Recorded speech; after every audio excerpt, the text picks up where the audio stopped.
Berikut prosesi persiapan akad nikah tersangka WS, pemuda 19 tahun yang merupakan tahanan Polrestabes Palembang dengan kasus pencabulan.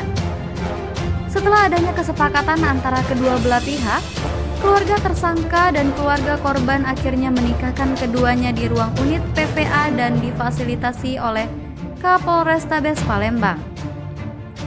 Tersangka WS menikahi gadis berinisial L berumur 17 tahun yang tidak lain merupakan korbannya sendiri dalam perkara pencabulan.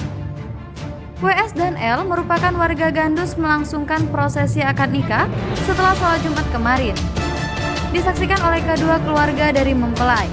Kasat Reskrim Polrestabes Palembang membenarkan adanya seorang tahanan yang menikah dengan korbannya sendiri. Tersangka, WS ditahan terkait kasus pencabulan sejak bulan Juli 2020 lalu dan sudah menjalani 4 kali proses sidang. Tinggal menunggu vonis dari hakim yang dijadwalkan berlangsung pada tanggal 8 September 2020 nanti. Setelah melangsungkan proses akad nikah, tersangka WS kembali menjalani masa tahanannya di ruang tahanan Mapolrestabes Palembang sembari menunggu vonis yang akan diterimanya.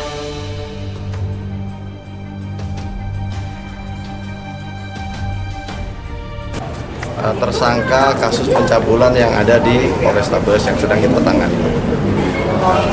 Kenapa dilaksanakan di sini? Karena memang yang bersangkutan sudah merencanakan pernikahan dengan pacarnya. Jadi pas tanggal ini, hari ini kita fasilitasi tetap dilakukan pernikahan tersebut. Alhamdulillah tadi sudah kita laksanakan. Namun demikian yang bersangkutan tetap menjalani proses. Proses kaitannya dengan kasus pencabulan yang dia lakukan. Gitu. Dari kota Palembang, Sumatera Selatan, Palembang Baru TV mengabarkan.